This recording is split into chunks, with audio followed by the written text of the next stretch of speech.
okay?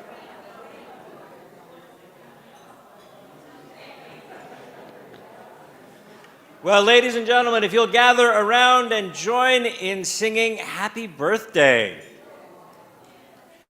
Happy birthday to you. Happy birthday to you. Happy birthday, dear Lyman. Happy birthday to you.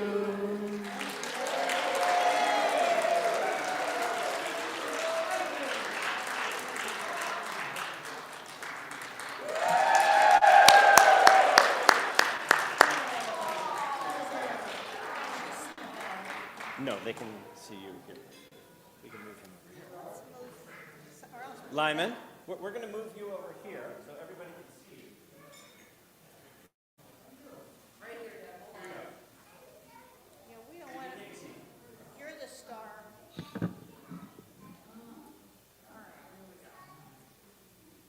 Well, everybody, we're very excited to be here, to be able to celebrate our dad's birthday. No problem. So so my sister wrote this poem, and then we collaborated. For those of you who know us, you might want to make a note. We collaborated about something, and we didn't even fight. So we are going to start off the festivities. Dad, we're going to read this poem to you. Didn't you do big so you could read it? So it's just it's a glimpse at 100 years of somebody's life, but we are not going to do it for 100 years. We promise. So okay, are you ready? Yep. And I'm starting. Is that what I said? You may, yes. Okay. All right, here we go. In Rochester, Lyman was born. He surely won't toot his own horn. Dad's story will relay without further delay, and sorry, there'll be no porn. To Erie the Cohen soon came. At Bristolome Hebrew was tamed. A bar mitzvah he did twice. At 83, 'twas specially nice. Overachiever should be his name. He met Marilyn, we're just fast forwarding a little bit here, but he met Marilyn in the month of July. Oh, how the sparks did fly. In October, that's of the same year, by the way, they wed to her brother's real dread. Endless romance thereafter. Oh my. Then came Amy and Julie. He loves us well and truly. Home movies to show how they did grow. Life at home wasn't gloomy. They opened a new fabric shop where things really did hop. Oh, the pattern discards and gluing squatch cards and buttons you put on your tops. I know there are a few people here who remember the fabric shop. Next, at the courthouse, he was hired, getting the child support he desired. He made sure parents paid so the children got their aid, until at 70, he finally retired. Dad always loved to sail, but the sailboat we needed to bail constantly. And his love of old cars met MGs from afar. That's a very, very, very long tale. Some traveling was also in store, to Israel, London, and more. The Smokies and the beach, each year they would reach, but the Concorde was the real score. And there is a picture, if you watch, they're in the Concorde on one of these slides. He has two of the finest grandsons. Jonah and Martin are #1. Ice hockey was always their game, although neither would realize fame. And they both loved their grandpa a ton. That's not even like, Right. That was not mine. So Jonah and Martin got married to Elisa and Bev, who soon carried. Now 3 great-grands are now part of the clan, and all of the parents are harried. he had a share of great pets. Oh, yep, sorry. Okay, he did have a share of great pets. Laddie ran away to the vets. There were Shaughnessy and Maggie, and Courtney and Bailey, and now Joy is really the best. And that is Joy in that cake that you see. The stairs at 5 Horton got steeper, and the snow just kept getting deeper. So St. Mary's they approved, and finally they moved. And now, oh so happy, it's a keeper. It's a very good life that Dad's living. In Erie, he's constantly giving. The cards that he sends to all his fine friends makes your presence today quite fitting. So thank you all. Thank you all for coming.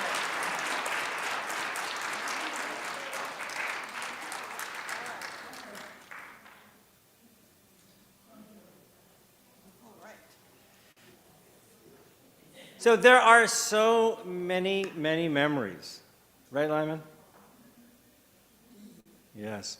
And I know that many of you would like to share something, so we'll open up and have an opportunity for people to share, if they wish, a mazel tov, a greeting of some kind, and we can share a few fun memories. We would ask you to keep it a little bit short so that we can get everybody in. So come on up. Don't be shy.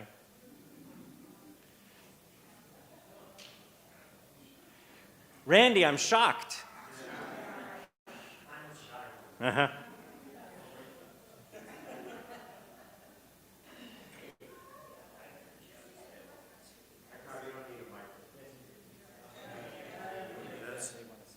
All right. All right, I do this.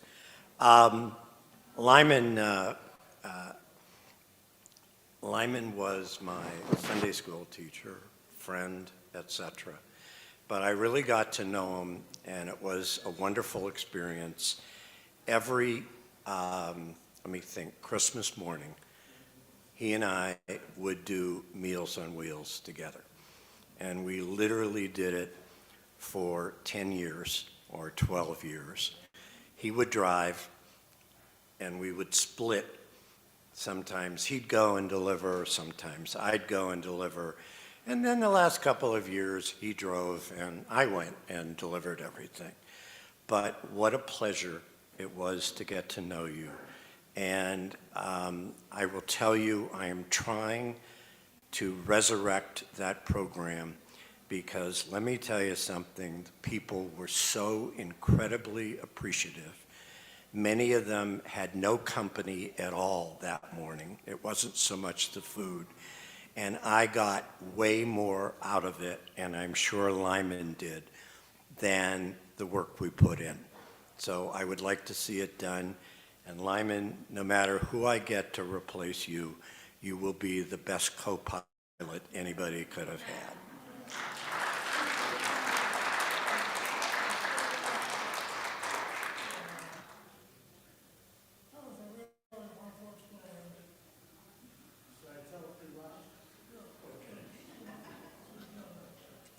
Well, Lyman and I go back.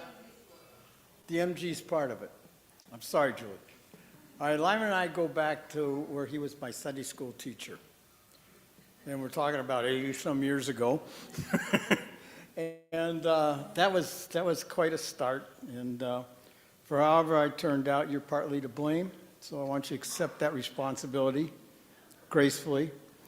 And then we grew up, and next stage, we got interested in the same kind of cars, and we did the car things together. And one of our adventures was around those MGs. Yeah, when we received one of them in Hamilton. Lyman bought the car from England blind, but there were pictures, and we got to Hamilton, which was the port, and it was the wrong MG. So we took possession of it anyway and drove it to Erie. It just barely made it, and we had little roadside repairs and so on that adventure. And Lyman, meanwhile, writes this guy. His name was Harry Sibley in England. This is before computers and email and all that. And hey, Harry, you sold me the wrong car. What are you going to do about it? Meanwhile, and I didn't know about this part of the story because this has a happy ending, but Harry sends him the right car and tells him, and Lyman wants to know what should you do with the first car, And Harry says, keep it. And I says, boy, this Harry Sibley turned out to be quite a guy. Well, what I learned just tonight was that Lyman's good friend, Mickey Brown, was going to England in the middle of all this, and Mickey presents himself as Lyman Cohen's attorney to Harry Sibley.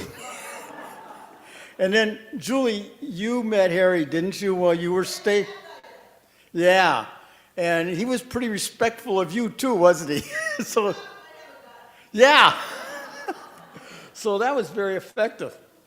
And then, we used to play couples bridge together every week, once a week, and it was boys against girls, and the loser would put in $2 into a kitty, which Marilyn saved up to the point that we had enough money to take a vacation.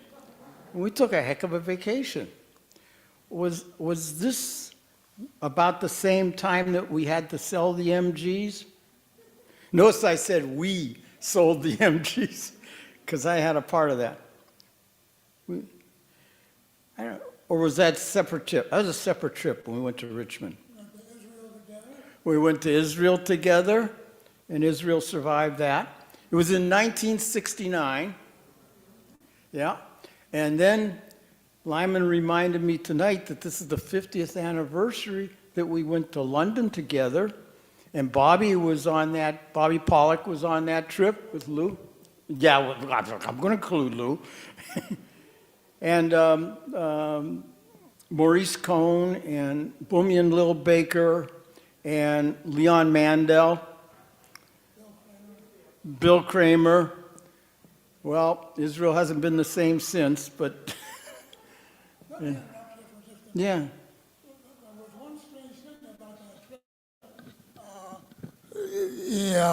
There was someone working for the other push salon, Cantor Rosenberg, I think his name was, and he called me on the phone and he said, I understand you're going to take a trip, and I wonder if you would like to help me I said, sure. He said, I'm repairing a wheelchair for someone who really needs it badly, and I know you're going to take a trip. Do you think you could carry this to Israel for me and take it to the man who's waiting for it? I said, sure, be glad to. And I said, you have to make the arrangements with the airline. Oh, yeah, I said, I'll take care of that. Don't worry about a thing. And I'll get you the wheelchair long before you leave and have it all ready for you so you'll be all set to go. Fine. A day came, I go to the airport, and I got the wheelchair with me. And Bill Kramer said, look, what are you doing? You're out of your mind. You can't take that to Israel on that plane. Don't worry about it, Bill. It's all taken care of. And it was. Put the airplane, got the plane, got the wheelchair on the plane, and away we went. And we got to Israel, and I got to worry about how am I going to get the wheelchair to the guy who's waiting for it. All I have is his telephone number, and the events that are planned for all of the people who are there are just one thing after the other. No intermediate, but I figured out there was one place where I could skip away and called the man on the telephone. And he told me when he was going to be home, and he told me how to get a cab, and I called the cab, and away we went with a wheelchair. I got to the man's house, and he was absolutely overwhelmed with joy, and I was too, because I could see how much it meant to him, and it was very important to me to be able to do this. And I said, good luck and goodbye, got in a cab, went back, and got joined by the rest of the group, and that was my big experience with making out of the ordinary to carry something to Israel and help someone else. It made me feel good. That was just a good experience. So just one more anecdote before I pass on to the next presenter. When we were going to that trip, the plane flew right over Italy. And my maternal grandparents were born in Italy. And so I'm going nuts. First time I saw Italy and from the air, and I'm making a big fuss with the guys and all. All right, we land in Israel, and of course, we're greeted by the shalom, welcome home, you're doing aliyah, it's the whole thing. Wake up the first morning in the Tel Aviv Dan Hotel, and the wake-up calls comes to me from the front desk, and the lady says, "Buongiorno." Why did she say buongiorno? This guy got to her the night before. Well, that's Lyman, as you know, and I'll leave you with that anecdote, and I'm so glad you're a part of my life, Lyman, and you keep me in the loop.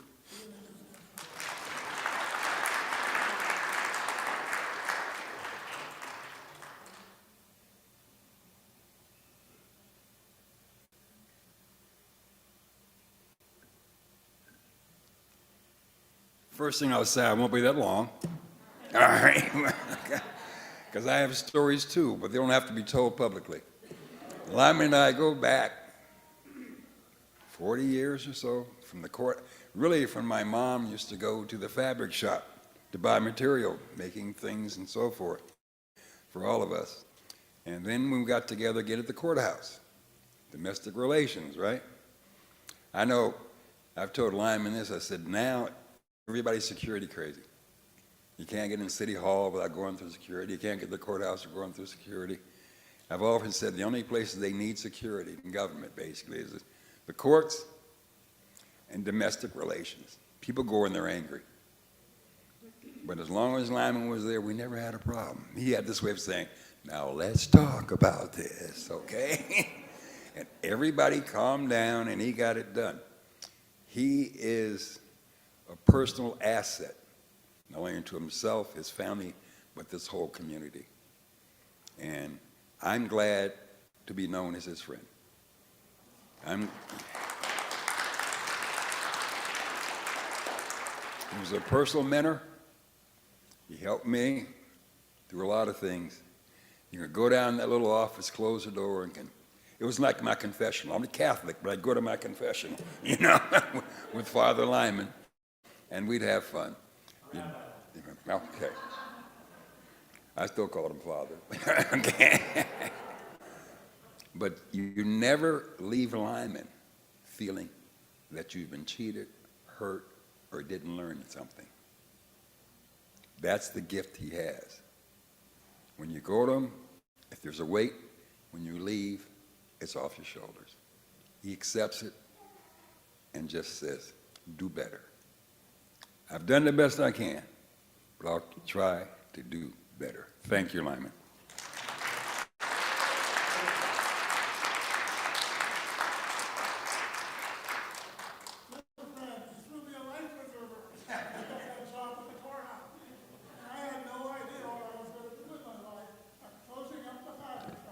After 15 years, and I'm of the age now where I'm not that knowable or people who are hiring, and I thought to myself, what in the world am I going to do? And all of a sudden, Fred Rush gets the job at the courthouse, and EEOC is burned up because there's only one black man working at the courthouse, and he's a janitor. And they're saying they can't get away with that. That's baloney. EEOC needs a man. He got Fred Rush. So now I have a friend there, and he says he needs a helper. And if I get a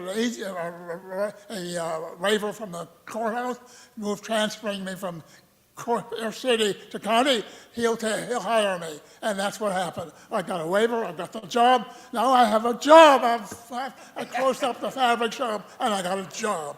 Was for such a torment race. About 2 or 3 months later, the personnel man says, Lyman, how would you like to work for the county? Oh, man alive, work for the county. And I said, oh, that's incredible. He says, I understand that woman is retiring. Her name is Val Farbo. I never forgot her name, ever. Val Farbo is retiring, and her job is going to be available. And I think that if you go up there, get yourself anyway, see Judge Carney and see if he will hire you to work as his assistant. And he talked to Bill Kramer, and Bill talks to Judge Carney, because this was a job in the courts. And Judge Carney says, oh, I know Lyman, fine, we'll hire him. So now I've got a job in the county after all that fooling around in the fabric shop for 15 years, and that's gone, and I don't know what I'm going to do with myself, but now I've got a job in the county. And it's got a pension, and it's got health insurance, it's got everything you ever wanted and a real job, and that's fantastic. So my first day on the job is in the basement of the courthouse. I'm walking down to meet my associates, and Ralph had a secretary. And I introduced myself, and I said, tell me, what did Mrs. Farbo do? And she said, lots of crossword puzzles. Thanks a lot. I'm brand new on the job, and I learned real quickly about what it means to be in the support office. There were 13 people working for the county when I got hired. 13 people in the whole support office. Some were in the collection office, some were in the reciprocal office, some were in the enforcement office, and it was me who was the only one who was doing the hearing. And one thing developed into another until I found out there was going to be a special convention in Albuquerque. Albuquerque? Anyway, I got permission to go to the thing, and I got on the first night, and I walked out, and I walked toward where everything was happening with the other fabric shop people from all, not fabric shop. They had, right, anyway, from all over, and as we walked towards the meetings, there was a great big banner, and it said, FYI. And I said to the person next to me, what does FYI mean? And I said, I have no idea, but we're going to find out. And that HYI, human leukocyte antigens. That's what HYI meant. And that doesn't mean much to me. What does it mean to you? Not a thing. We'll find out. That means taking blood from the baby, taking blood from the mother, and taking mother from the putative father. And then we know absolutely whether you got the right man or we got the wrong man. And if you got the right man, we're really going to put the squeeze on him because he doesn't care about support. He doesn't want to pay support. Forget it. And the state says, we're losing a fortune. All these guys are running around who won't support, and nobody's bothering with them. And they're charging the woman $60 to file a complaint to get this thing started. I said, oh, this is ridiculous. And the judge and I got together and we changed it. We're going to bring the woman in here. We're going to make the support out, no charge. We're going to help her get the support you need. And we're off and running. And there were 13 people working in the support office when I started. When I left, 15 years later, there were 68 people working there, and we were collecting millions of dollars, and we did all kinds of things that you couldn't believe to make sure that everybody who had support was going to get contacted and was going to pay the support, or they weren't going to get a fishing license when that one expired. They weren't going to get a hunting license anymore either. They're going to make the support the number one thing in the support, and that's what happened to my job. After 15 years, I wound up being the head of the office and had a wonderful time. And that was my experience, my last job. How about that?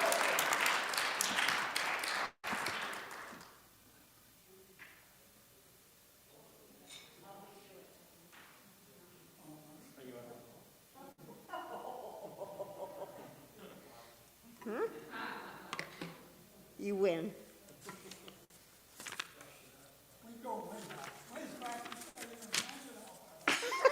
Thanks, Lyman. Not quite 100 years. But dear Lyman, as you turn 100 today, there are a few things I wish to say. Please know we all love you, but some may not know you as I do. As my Sunday school teacher, you taught kindness and Torah and so much more. We could not leave the room till you opened the door. When a coat needs to be hung, you were always there. No lady can sit down till you steady her chair. Your smile makes every greeting a joy to behold. On you, Lyman, 100 is more young than old. As couples, we traveled for temple and fun. With friends joining our trip to England, it was number one. We saw all the sights that you could see, and even survived dinner at Veeraswamy. It was a joy to celebrate your second bar mitzvah with you, something few temple presidents get to do. Your cards and clippings make birthdays special indeed. Your service to the community helps fill every need. Amy and Julie and family, thank you for letting us celebrate this family event that is so great. May the years ahead be filled with good health and fun. As together we say, L'chaim, here's to 101.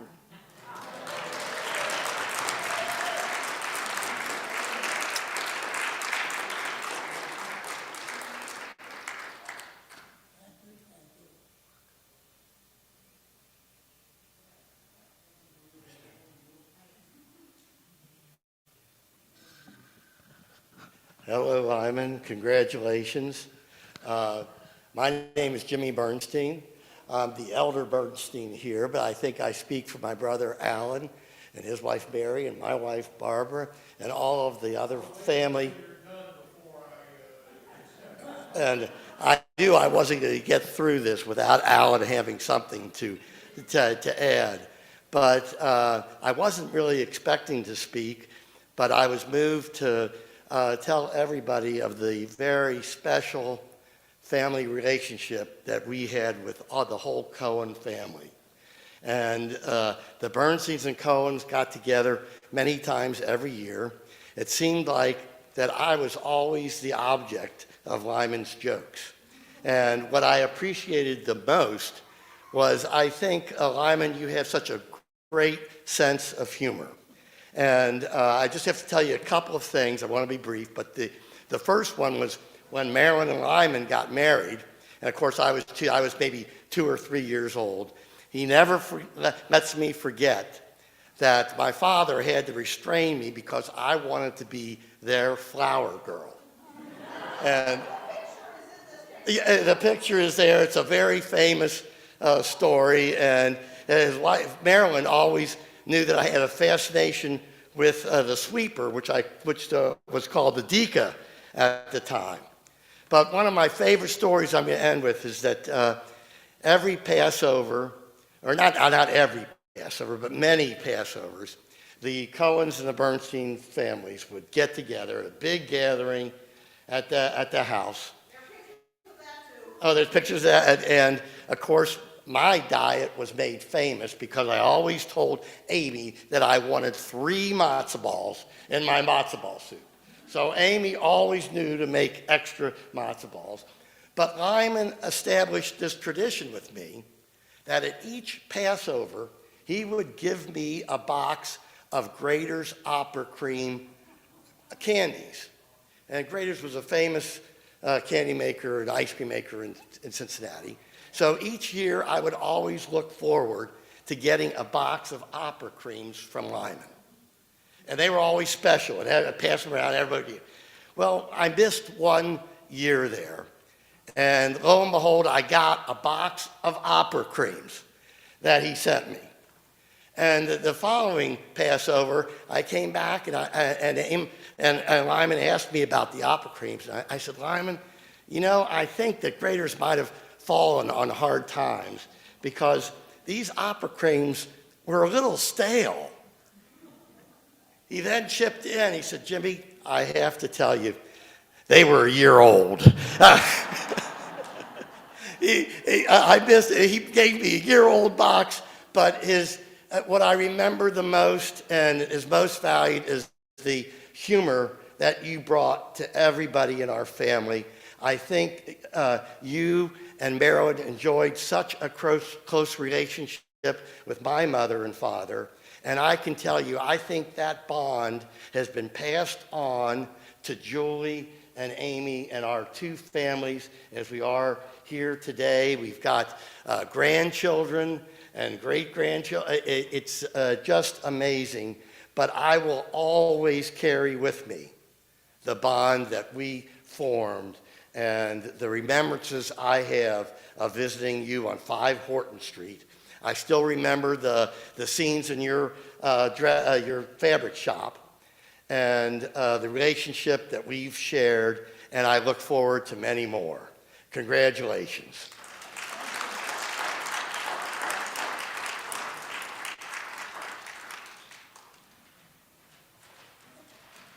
Okay, I do have one more thing to read. This comes from a woman who was a babysitter for my sister and I when we were little. And she was very, very sad that she couldn't be here. She really wanted to be here, but she felt like she wanted to write something. So her name is Heidi McCloskey. And like I said, she was our babysitter for a long time, and she wrote these words to honor him. For those who don't know me, let me introduce myself. I am 75 years old, graduated from Mercyhurst Seminary for Girls, Erie Institute for Nursing, and Yale University. I worked at the Institute of Living in Hartford, Connecticut for nearly 40 years, over a decade as director of the program for professionals. I've met thousands of people, looked into a myriad of eyes, participated in a staggering number of conversations. One person stands out, you, Lyman Cohen. For, I don't know, 5, 6, 7 years, you picked me up at 4117 Pine Avenue and drove me to 5 Horton Street. You trusted me with your girls and dog, was Laddie at the time, and a car once I was 16 years old. That drive is 2.3 miles, approximately 6 minutes. I know, I Googled it.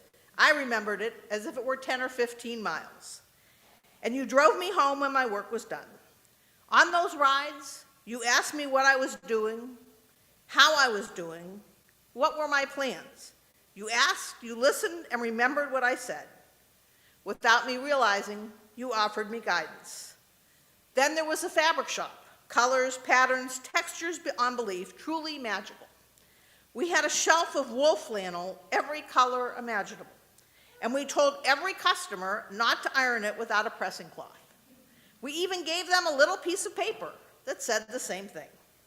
One day, an irate customer came in with a piece of fabric from our store with a flaw in it. She demanded a refund. Of course, we would comply.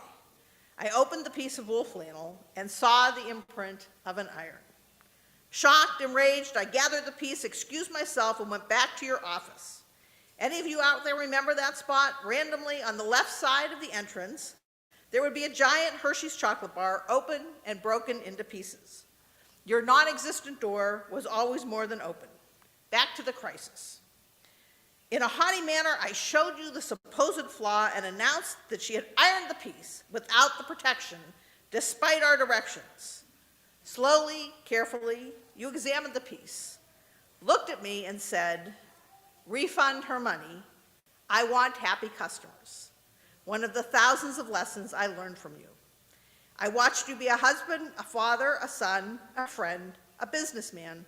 What a role model, what a great man. I am blessed to know you, Lyman. You have influenced my life in ways you'll never know. Way beyond Archibald MacLeish, Shy Michael Brown, Fiddler on the Roof, Hemmings Motor News, Jazz, Channel 5, A Thousand Beautiful Things, art, and the addressograph machines. I am so lucky today I get to say thank you. Thank you, Lyman. Happy birthday.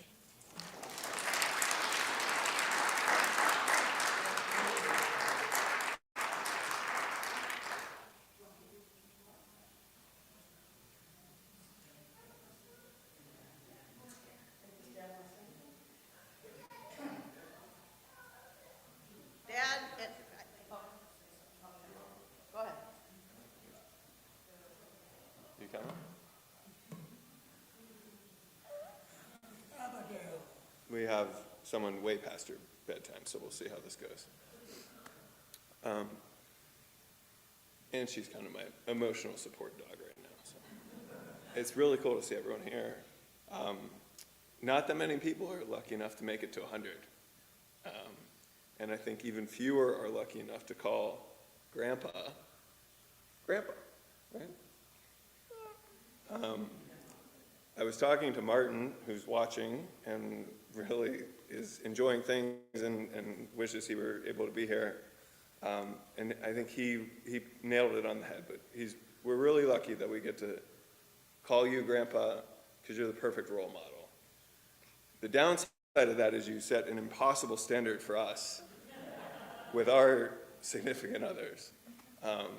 But you've shown us the ability of how someone can be such an amazing person, as everyone else has talked about being so selfless and caring, putting others first. I think Martin does a really good job of that. But since I'm obviously your favorite grandson, I wanted to say a couple additional words. I was just thinking a lot about different memories we have, right?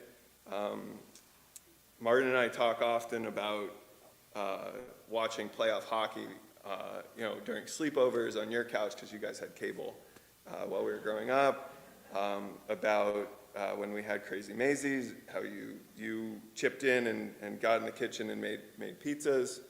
I remember planting flowers with you and Grandma on the back porch at 5 Horton, only to have the dog eat those flowers about a week later. But I think, that's okay.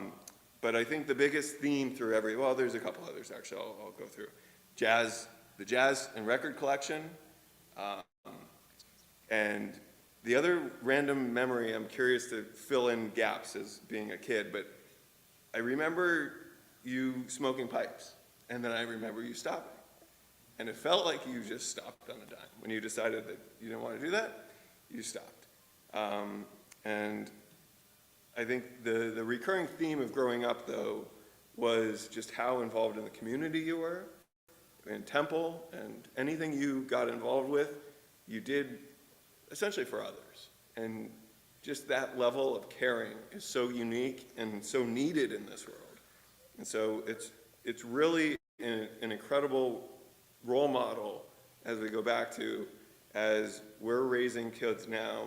Garrett's back in Cincinnati, and Molly's sleeping in a random room here. But it's amazing to have you in their lives in the same way I remember Grandma Mary, but it's really remarkable to think about how you've set the stage with how you act, and not you say very nice words, but you act incredible. So since you raised 2 perfect daughters, you've set the standard here, and I look forward to continuing to learn from you, and I cherish all of these memories and moments we get to spend together. Thanks.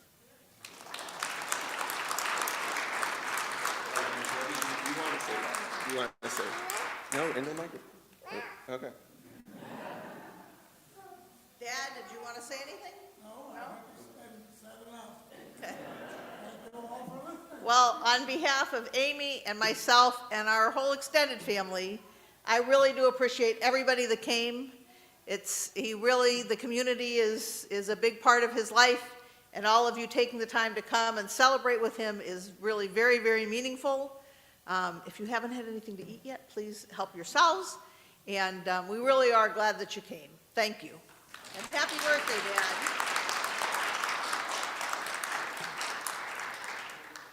Lyman, we are so thrilled to have been able to share this wonderful moment with you, and please join me in thanking God for allowing us all to be here at this special time with words of Shehechianu.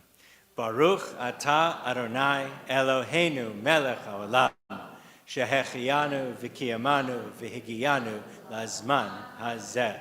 We praise you, Adonai, our God, ruler of the universe, who gives us life, who sustains us, and allows us to be present at these wonderful, wonderful moments. Amen. Thank you all.